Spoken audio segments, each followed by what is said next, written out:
이 시간 우리 하나님의 말씀, 우리 외울 말씀, 우리 함께 외워보도록 하겠습니다. 우리 여호수아서 1장 8절 말씀이었죠. 우리 함께 한번 다 같이 한번 외워보겠습니다. 이 율법책을부터 시작하죠. 자, 다 같이 시작.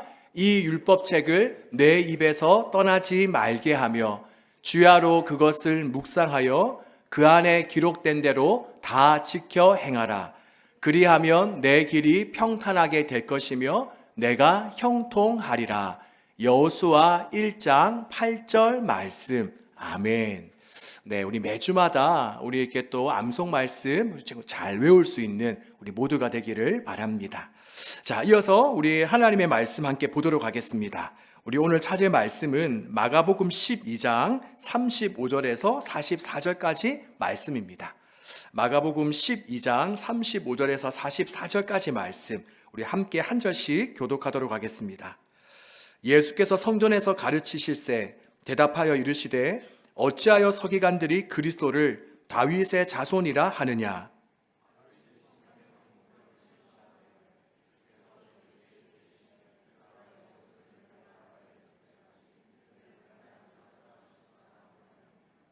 다윗이 그리스도를 주라 하였은즉 어찌 그의 자손이 되겠느냐 하시니 많은 사람이 즐겁게 듣더라.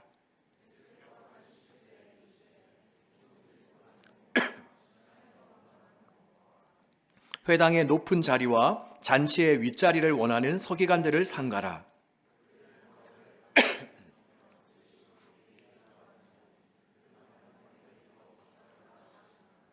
예수께서 헌금함을 대하여 앉으사 무리가 어떻게 헌금함에 돈 넣는가를 보실세 여러 부자는 많이 넣는데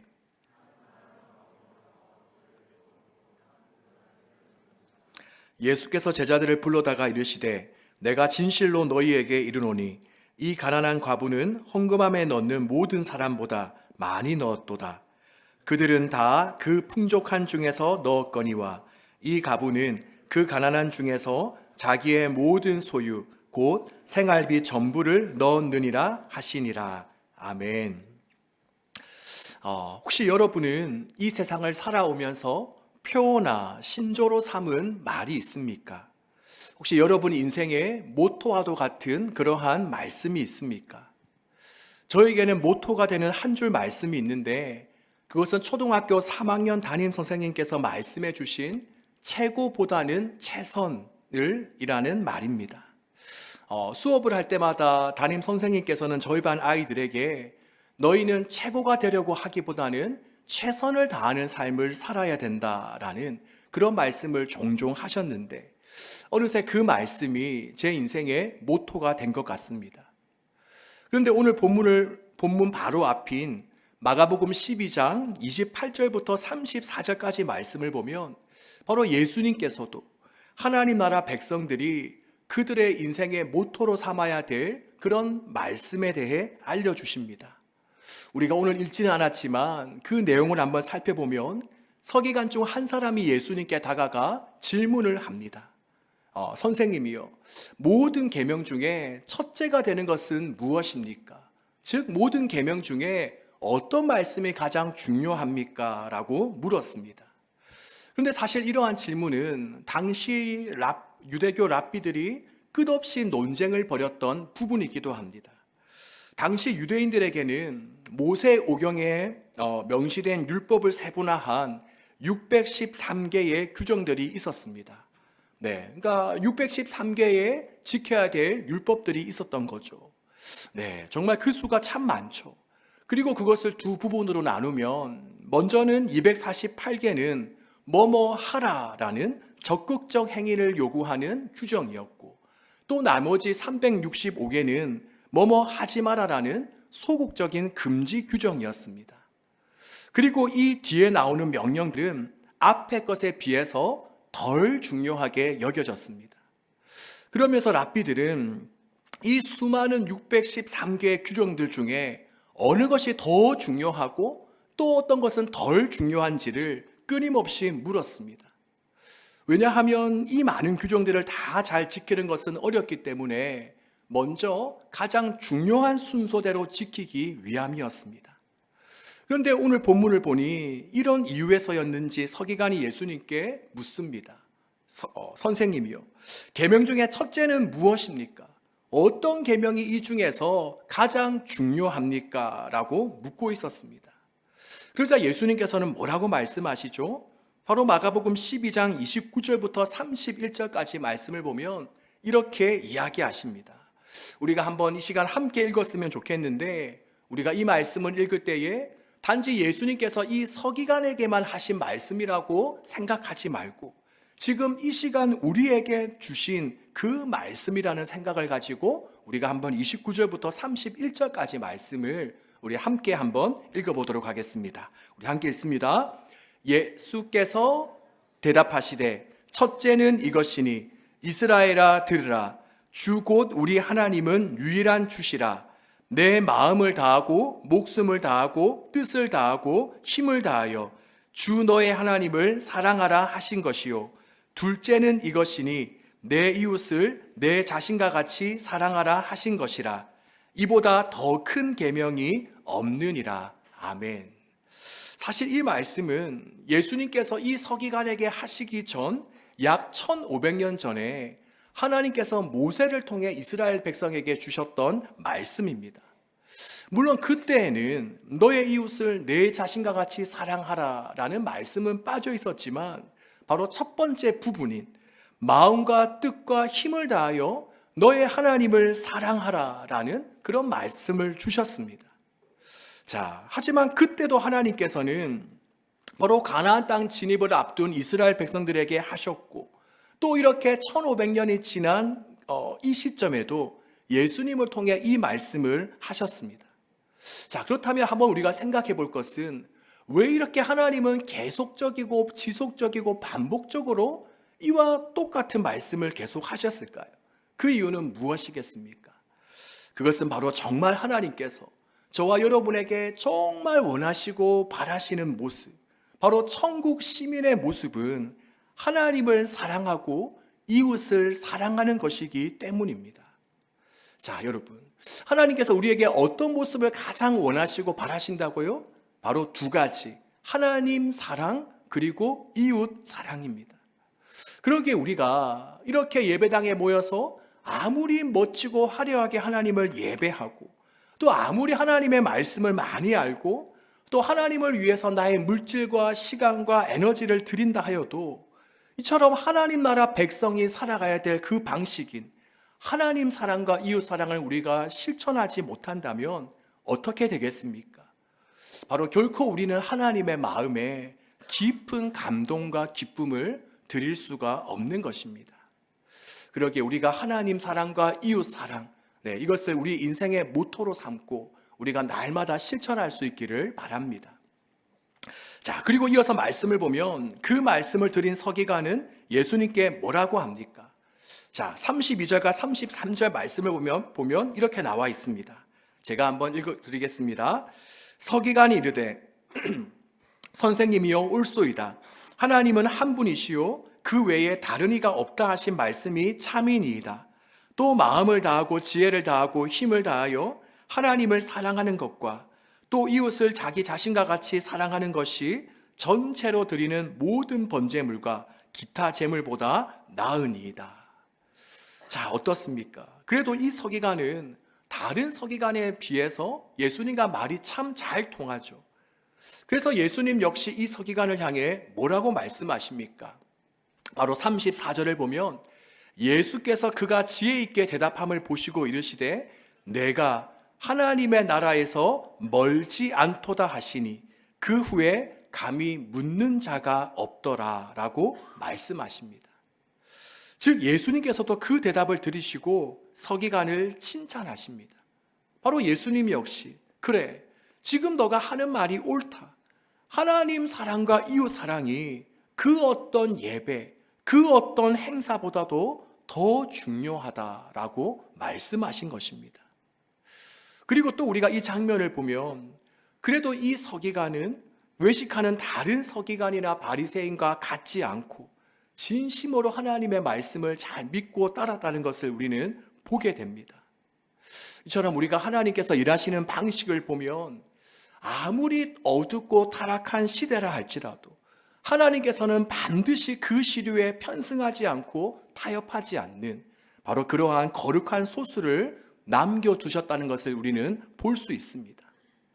우리가 창세기 6장에도 보면 사람의 죄악이 세상에 가득하고 또 사람들이 생각하고 계획하는 모든 것이 악할 때에도 그 시대에 누가 살고 있었습니까?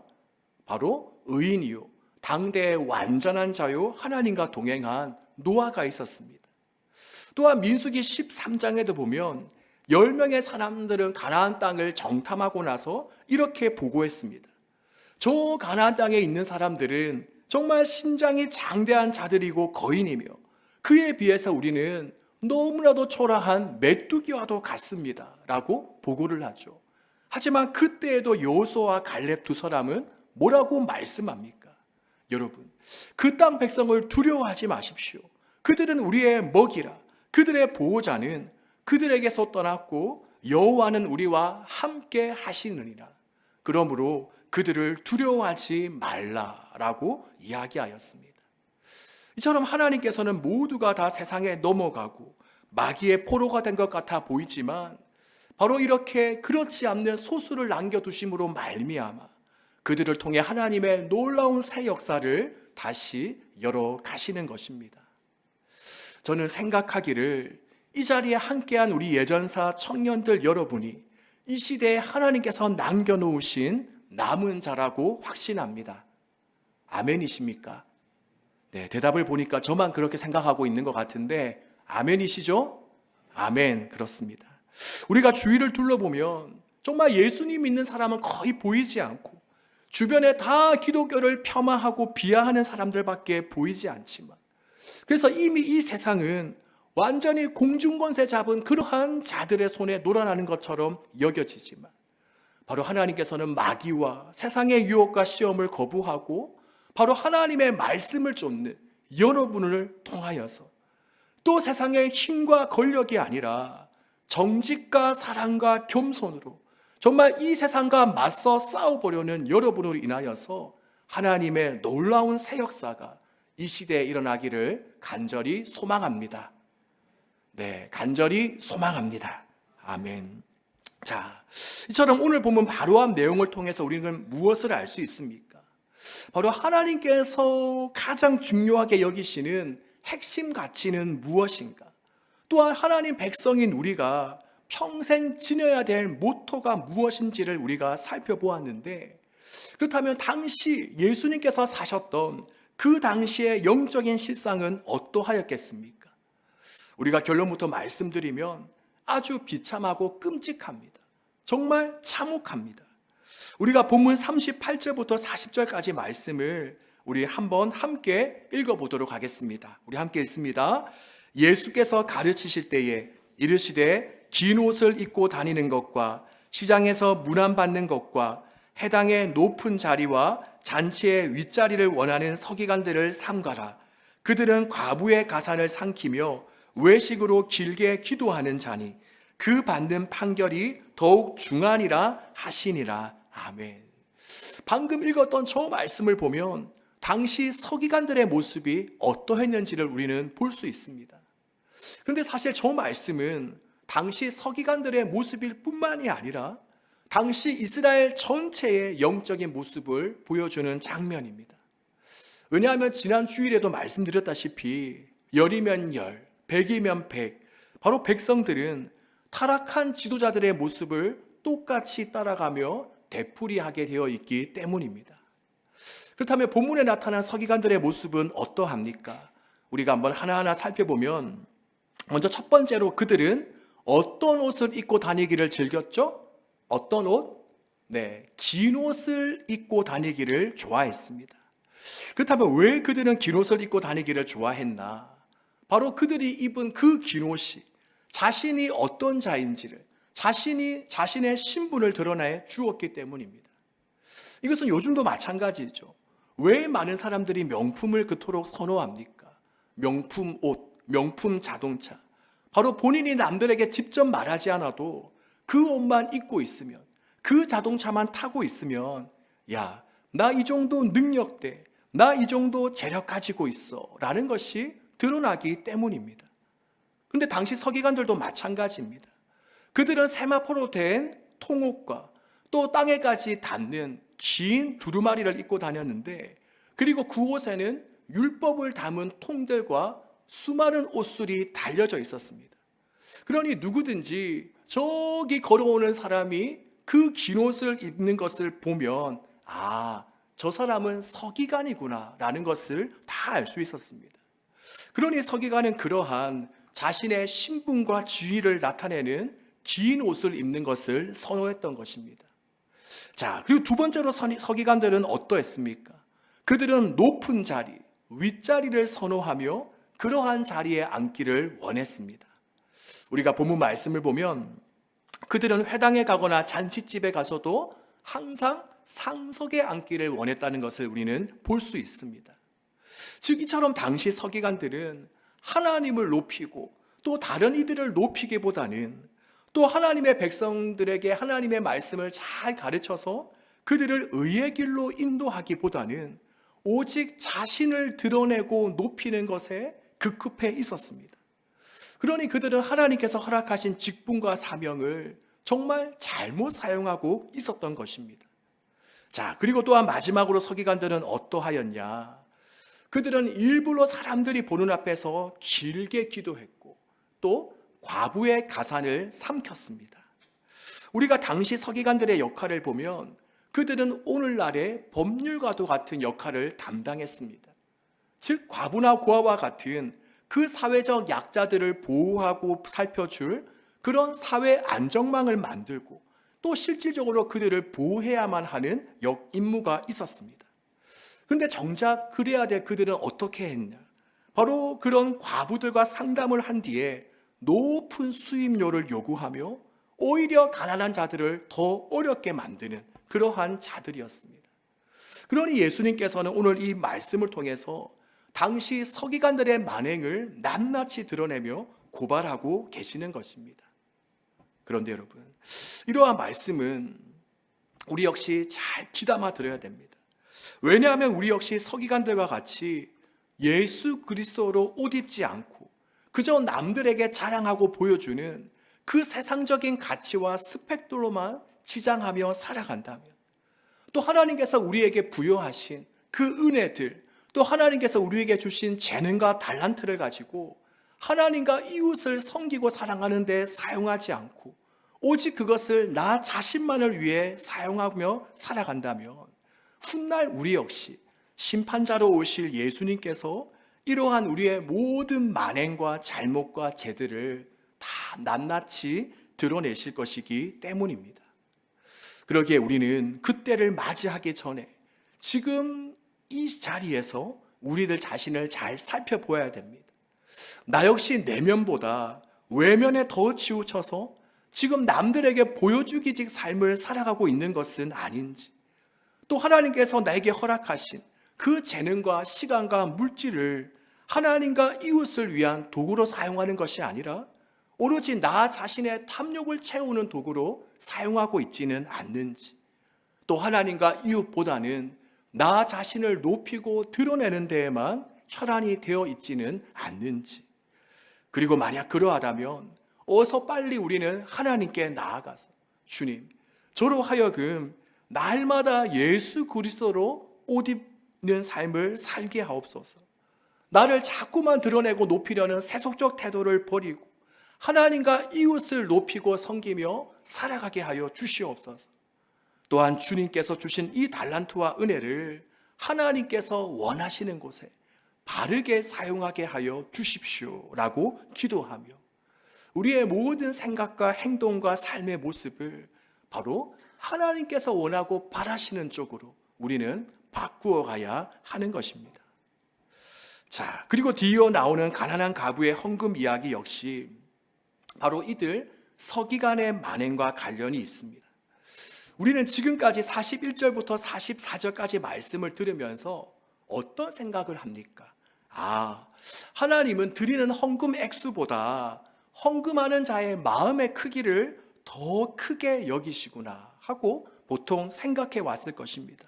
어떻습니까? 우리가 주일학교 때부터 이 말씀을 들으며 그렇게 생각해 왔나요? 네, 그렇게 생각해 왔죠. 네, 물론 이것이 틀린 것은 아닙니다. 그런데 어쩌면 오늘 본문은 지금껏 우리가 알았던 그러한 교훈보다도 당시 서기관들이 얼마나 가난하고 연약한 자들을 무시하고 소외했는지를 보여줌으로써 바로 이것을 읽고 있는 우리로 하여금 과연 믿는 자로서 우리가 이 세상을 어떻게 살아가야 되는지를 알려주는 것에 더 초점이 있는 것 같습니다. 한번 본문을 들여다보면 41절부터 44절까지 반복되는 단어가 있습니다.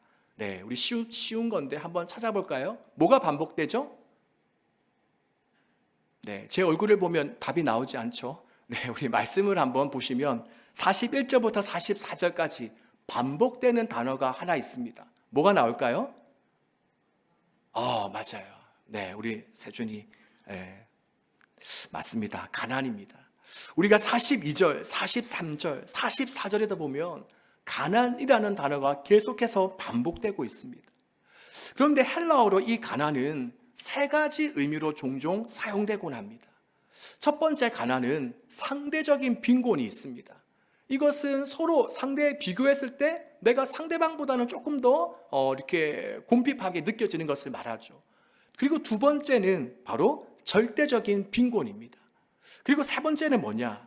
바로 이 절대적인 빈곤은 또 두 가지로 나누게 되는데 일반적인 결핍을 뜻하는 푸토코스라는 단어와 그리고 더 극심한 결핍을 뜻하는 휘스테레시스라는 단어가 있습니다.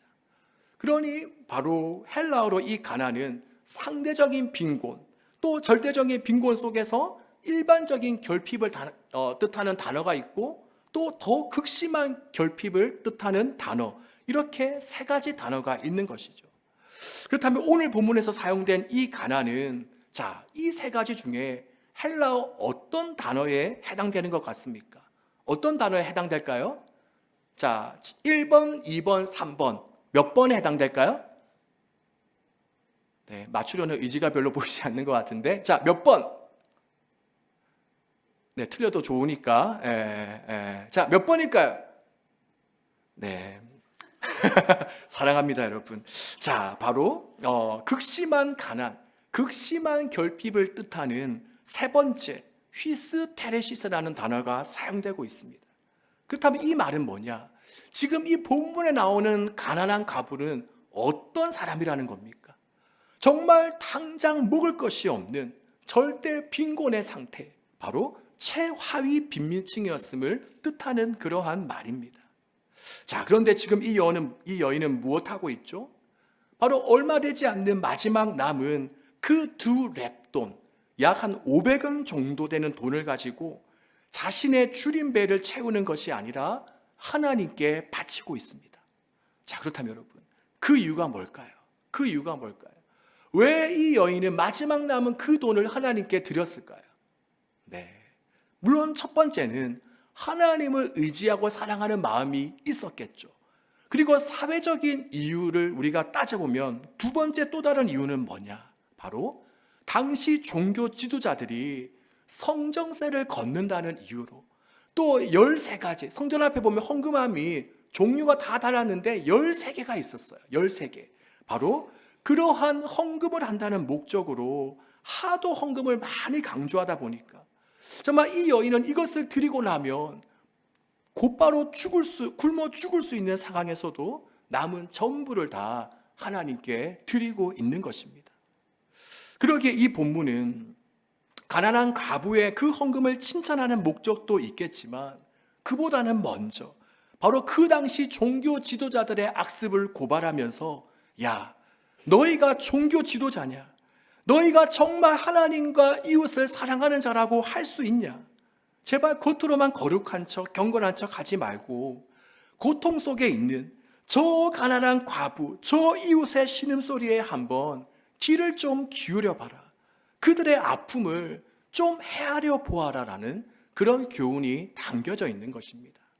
그러니 여러분, 우리가 그 어떤 행위나 모습보다도 정말 더 중요하게 힘써야 될 부분은 무엇입니까? 바로 소외된 이웃의 신음소리에 귀 기울이며 그 한 영혼을 사랑으로 섬기는 것입니다. 아무도 거들떠보지도 않고 별로 관심도 없고 신경도 쓰지 않고 또 인기가 없는 그 한 사람을 정말 귀히 여기며 사랑으로 품는 것, 이것이 바로 예수님 시대의 사람들에게나 지금 우리들에게 예수님께서 원하시는 것입니다. 그러기에 이 일은 예수님의 이름으로 행하는 그 어떤 일 중에서 가장 중요하다고 할 수가 있는 것입니다. 자, 그렇다면 이 일이 이토록 중요한 이유는 무엇이겠습니까? 우리가 어려움에 처한 이들을 돌보고 그들을 돕고 섬기는 것이 왜 이토록 중요할까요? 왜 이토록 중요할까요? 그것은 단지 이 일은 구제하는 차원, 착한 일 하는 것, 남을 돕는 차원을 넘어서서 바로 소외당하고 힘들어하는 자들에게 하나님의 사랑과 하나님의 나라를 보여주고 증명하며 나누는 것이 되기 때문입니다. 예를 들면 이런 거죠.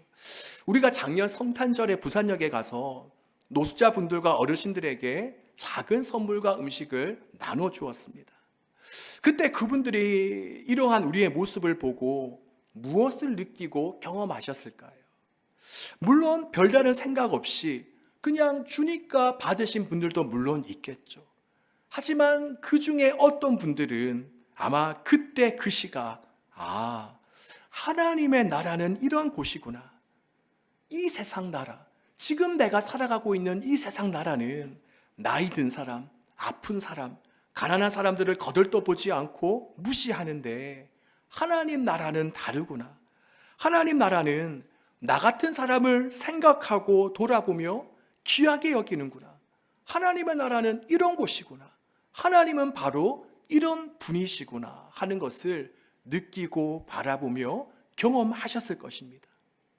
그러기에 우리가 전도지를 나눠주며 예수님 믿으세요 라고 외치는 것도 참 중요하지만 이렇게 우리가 실질적으로 하나님의 나라를 보여주고 경험시켜주고 느끼게 하는 이 일들이 정말 값지고 소중한 것입니다. 그러기에 바라기는 이 자리에 함께한 우리 모든 예전사 여러분들이 한 영혼을 천하보다 귀하게 여기며 또 서로 사랑으로 섬기는 것이 하나님께 수백만 원, 수천만 원 헌금하는 것보다 또 모든 공예배에 다 참석하는 것보다 또 많은 말씀을 알고 외우는 것보다 훨씬 더 중요하다는 것을 기억하며 우리 역시 하나님 사랑과 이웃 사랑을 우리 인생의 모토로 삼아 살아갈 수 있기를 바랍니다.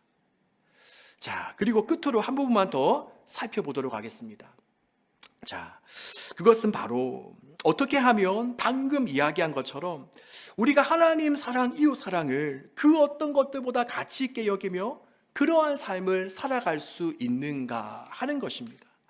자, 그 비결이 오늘 본문에 나와 있는데, 자, 무엇이냐? 바로 그것, 우리가 날마다 예수님은 어떤 분이신가? 또 예수님은 왜 이 땅에 오셨는가? 예수님께서 오신 목적을 날마다 기억하며 살아가는 것입니다. 오늘 본문 앞부분인 35절부터 37절까지 말씀을 보면 예수님께서 사람들에게 질문하십니다. 자, 지금까지 우리가 살펴보면 예수님께서는 주로 질문을 받는 입장이셨습니다. 바리새인들, 사두개파 사람들, 또 서기관들, 이런 사람들이 예수님을 공경에 빠뜨리기 위해서 질문을 예수님께 던졌죠. 그런데 오늘은 역으로 예수님께서 사람들에게 질문하십니다. 자, 뭐라고 하십니까? 바로 서기관들은 그리스도를 다윗의 자손이라 하는데 한번 생각해봐라. 다윗이 성령에 감동되었을 때에 그리스도를 향해서 주라고 하지 않았느냐? 만약 그리스도가 다윗의 자손이라면 어찌 다윗이 그리스도를 향해서 주라고 이야기할 수 있었겠냐라는 것입니다. 예를 들면 이런 거죠.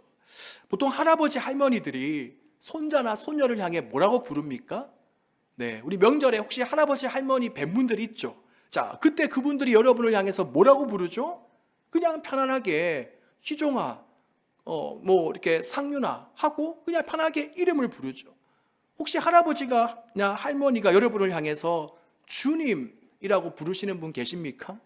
네, 여러분이 이렇게 명절에 할아버지 할머니 댁에 왔는데 주님 오셨습니까? 하고 인사하셨던 할아버지 할머니 계시는가요? 네, 아무도 안 계시죠. 이처럼 예수님께서는 그리스도가 다윗의 자손이 맞다면 어떻게 다윗이 그리스도를 향해서 주라고 부를 수 있겠냐라고 질문하셨던 것입니다. 그렇다면 왜 뜬금없이 예수님께서 이러한 질문을 하셨냐? 그 이유는 뭐냐? 그것은 바로 사람들에게 그들이 그토록 기다리고 있던 메시아에 대해, 즉 그리스도에 대해서 똑바로 가르쳐 주시기 위해서입니다. 지난 시간에도 말씀드렸다시피 당시 서기관을 비롯한 당시 이스라엘 사람들은 구약 시대 때부터 예언되어져 왔던 메시아를 기다리고 있었습니다. 네, 우리 메시아랑 그리스도는 똑같은 말인 거 알죠? 히브리어는 메시아, 우리 신약의 헬라어로는 그리스도. 자, 아무튼 메시아를 기다리고 있었습니다. 그런데 중요한 건 뭐냐? 그들이 메시아를 기다리고 있었는데 그들이 알고 있는 것은 아마도 메시아는 다윗의 자손으로 올 것이다 라는 것만 어렴풋이 알고 있었지, 그 메시아가 어떤 분이신지 또 이 땅에 왜 오시는지에 대해서는 잘 모르거나 오해하고 있었습니다. 그러기에 예수님은 오늘 본문에 나타난 이 질문을 통해서 그 당시 사람들이 가지고 있었던 왜곡된 메시아관을 바로잡고 싶으셨던 것입니다.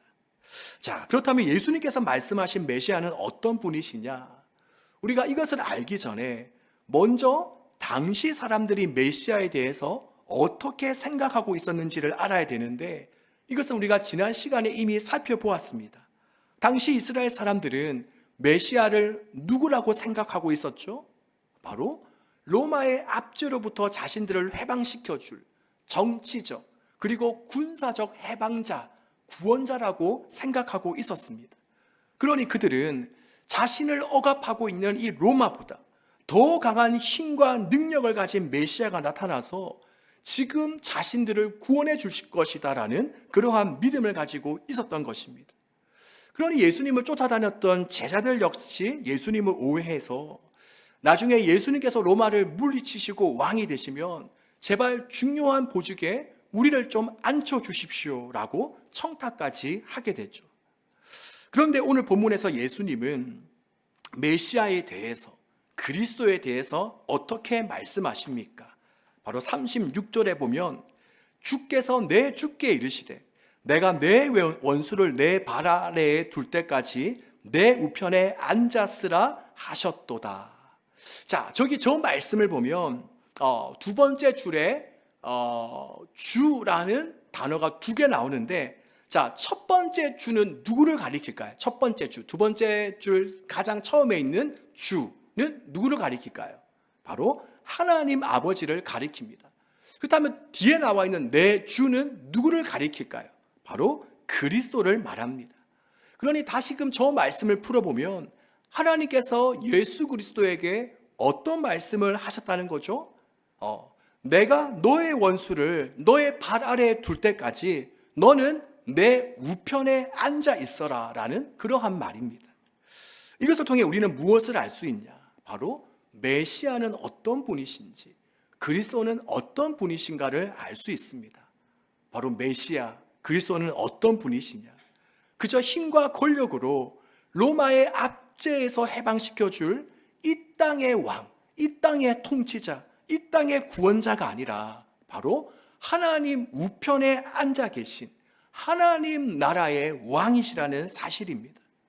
그리고 그렇기에 그 메시아는 로마로부터 이스라엘 백성들을 해방하여서 이스라엘을 최고 강대국으로 만들어 주시는 것이 아니라 보다 더 근본적으로 이스라엘 백성들을 죄로부터 해방하셔서 그들을 세상의 나라가 아닌 바로 구약으로 치면 제사장 나라, 신약으로 치면 하나님 나라 시민으로 삼아 주신다는 것입니다.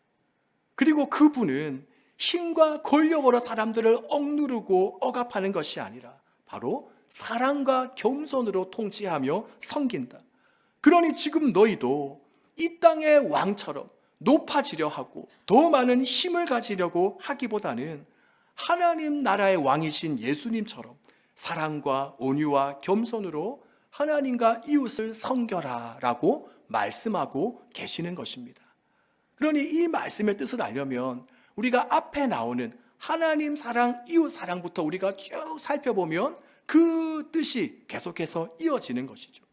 바로 이렇게 하나님께서는 본인이 어떤 분이심을 밝히 드러내심으로, 또한 그분을 따르는 자들, 바로 우리들 또한 앞으로 우리가 무엇을 추구하며 갈망해야 될지, 어떠한 삶을 살아가야 될지에 대해서 함께 알려주신 것입니다. 우리 사랑하는 여러분, 지금까지 여러분은 예수님을 어떤 분으로 생각하며 또 그분을 통해 내가 어떻게 되기를 바라왔습니까? 혹시 우리들 역시 본문에 나오는 제자들이나 이스라엘 사람들과 같이 그저 예수님을 나의 성공을 도와주시는 분쯤으로 여기며 예수님을 통해서 내가 더 높아지고, 내가 더 알려지고, 내가 더 공부 잘하고 성공할 수 있기를 꿈꿔왔지는 않았습니까? 만약 그러하다면 오늘 이 말씀을 통해 예수님은 어떤 분이신가? 예수님은 왜 이 땅에 오셨는가? 예수님의 삶의 방식은 무엇인가를 우리가 다시금 생각해보며 우리 또한 예수님과 같이 하나님의 나라를 이 땅 위에 세워나가고 확장시켜 나가는 일에, 그리고 사랑과 온유와 겸손으로 세상을 섬기는 일에 더욱더 힘쓸 수 있기를 주님의 이름으로 축복합니다.